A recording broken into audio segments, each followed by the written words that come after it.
Hussam, bro. No. I have to say something. No. I have to say something. Okay.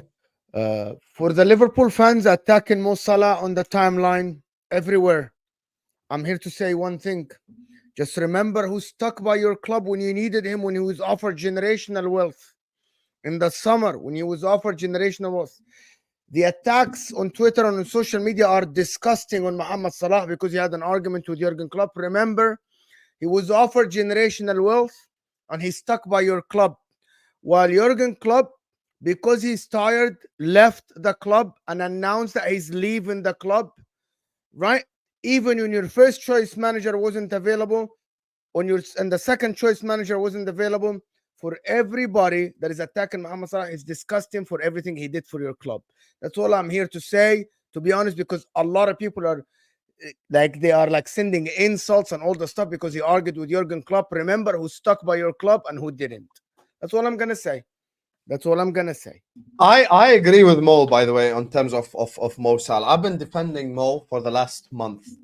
People need to understand something. When it comes to this Mo Salah conversation, there is a difference between a player being bad for 4 games and a player being bad for 2 years. And that's the difference between the likes of Nunez and Diaz and the difference with Mo Salah. It's not simply the fact that, quote unquote, you're a Sarah-sexual or whatever it is. That's not the case at all. I'm just looking at this Liverpool team. I'm looking at the forward line. I've got Jota, who's never fit when I need him. He's always injured. I've got Darwin Nunez, who couldn't hit a barn door. I've got Diaz, who's all aesthetics, no end product. And we saw it again today. It's pointless with Diaz at this point. It's actually pointless. I said this to Terry, 2 days ago, I think it was. Yesterday on Straight Facts. I said it the week before. It's like, dribble, do nothing. Dribble, do nothing. And that's just the same thing that happened today again. Once again with Diaz. So it's just pointless. The one guy currently who has the most big chances created in the Premier League, I think he's second in assists. He should have been first in assists with 18, 19 assists, the amount of tap-ins he's created, for the likes of Nunez and the team. And he's even third or fourth in goals. So you cannot claim that this guy is just done and finished. Even just before he went to the African Cup of Nations, we were talking about him being one of the best players in the world. That's just the reality. So for me, I think blaming Mo Salah today is just pointless and it's just jarring. By the way, in case you guys are unaware, he even created, as soon as he came on directly, a chance for Nunez, who once again missed a direct tap-in front of goal. Now, when it comes to this game, so we can just slightly move on from this Mo Salah topic. This season's done, Terry. The season was done from the Atalanta game. It was done. This season was done when the likes of Tom Little came on here after we drew to Man City and acted like it was a good result. Me and Vater have a lot of disagreements, but he can vouch, he could tell you right now, and Mo the same, that I said the draw against City at home was a bad result.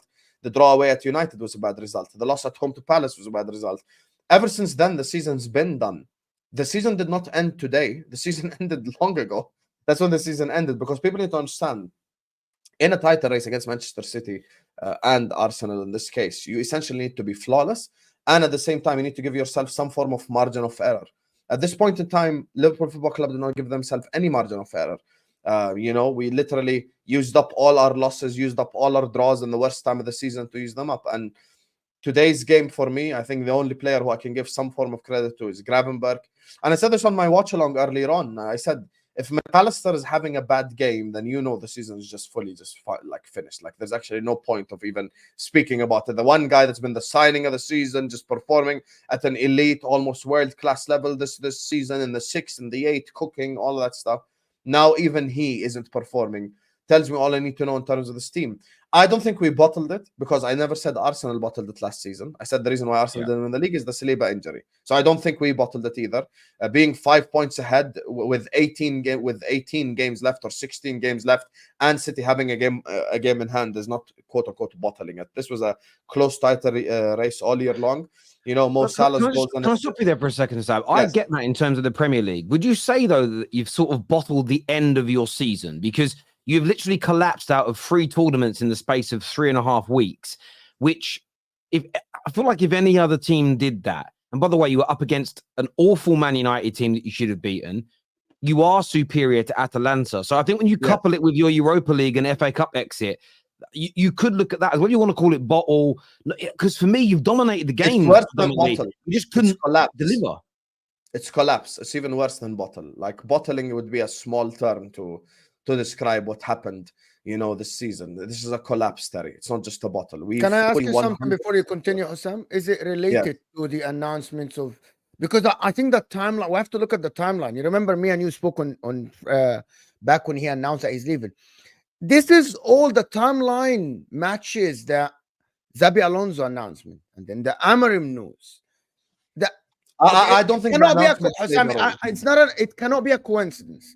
Like, because the collapse happened, it cannot be a coincidence. The news around Jurgen Klopp happened, and you were like, do it for Klopp and all the stuff, and then everyone was assuming that it's Zabi Alonso, and a lot of people started doing, analysis video on how Zabi Alonso plays and what players you would need. And I'll I'm answer the your players question, knew Mo. this. I don't think this has anything to do with the announcement. I'll explain why. After the Okay. Jurgen Klopp announcement, let's look at the games we dropped points in. Let's be objective about this whole conversation. Manchester City, better team, dominated, better chances, missed all our chances. Manchester United, both FA Cup and Premier League, the same. Crystal Palace at home, the same. Every single game that we have dropped points in this season, other than Arsenal away, is the only game. Arsenal at the Emirates is the only game where we played like dog shit and we deserve to lose. Other than that, our forward line has let us down over and over and over and over again. Klopp announcement or not, me and Terry have been doing straight facts. We've been doing shows together for the last 2.5 years. I said, sign Ivan Toney in January. In my opinion, had we just signed Ivan Toney in January, we'd be league champions right now, based on how shit the forwards are. The reason why we are not league champions is Darwin Núñez, is Luis Diaz, and is Diogo Jota never being fit. That's the reason why we are not league champions. It has nothing to do with Klopp. It has nothing to do with any of that stuff. Because I feel like that's just looking at it in the short term and just going like, okay, let me see what happened. No, but it has nothing to do with the Klopp announcement.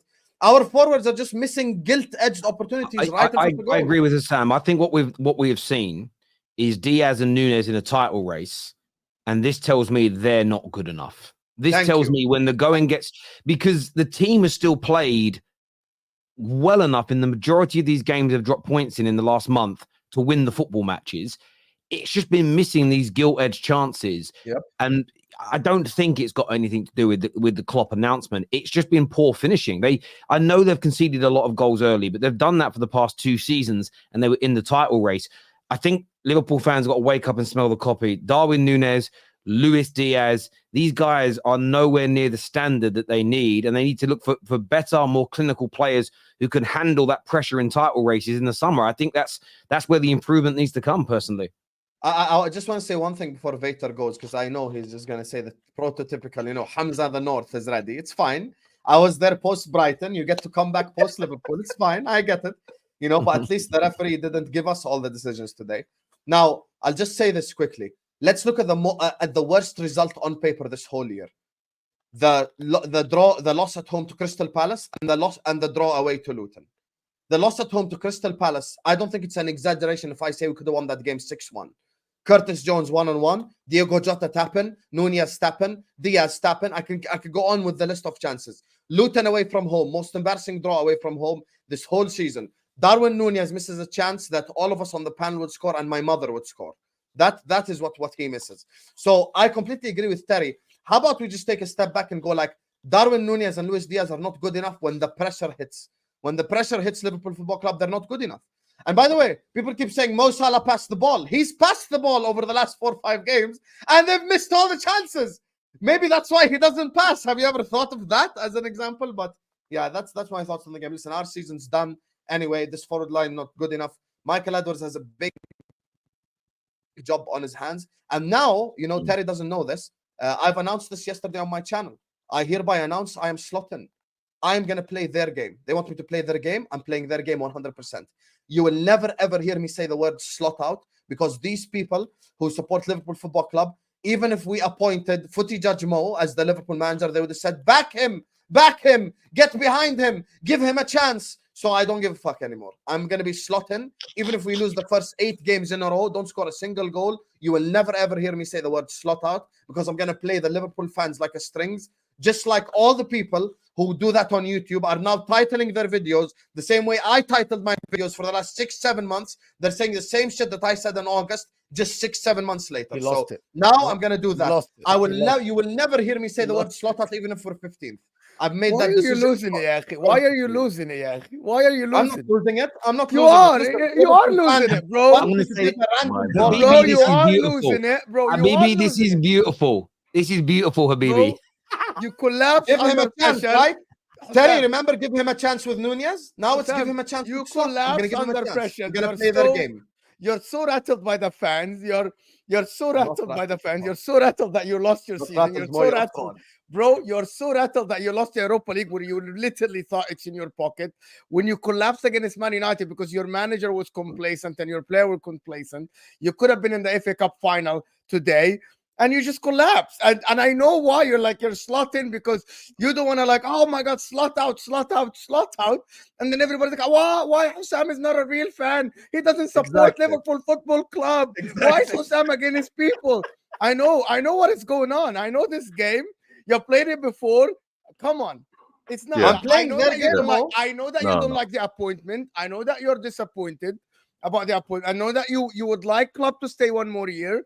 I've done enough shows with you, right? I've done enough, and I know that you want Klopp to stay, and Klopp should have stayed. And Arne Slot is is an uncalculated risk for Liverpool, and a lot of people are praising him now. By the way, a lot of people are saying Arne Slot was already in the plans. Arne Slot was already before Amorim. People are Copium. lying to themselves. You know what they're doing, huh? Whatever Yeah. makes them sleep at night. Whatever makes you stay in front of the mirror and say, I look beautiful. I'm very good. Arne Slot is great. I always wanted Arne Slot. His football is great. He's going to take Liverpool to the next level. That's what Liverpool fans, some of them are doing right now. Yeah, you want to play their game. But to be honest, this is ending really sour for everybody at Liverpool. It's copium, as people say. This is your season could have ended with 3 trophies, and it's ending with 4 trophies. Well, But it's ended. 4. It's the Liverpool. Have I basically don't ended, think for me. you know the beautiful thing. The beautiful thing is this, Mo. They could have ended the season with 4 trophies, but in the end, Klopp's leaving, echoing the first season of Eric Ten Hag. That's what he's echoing.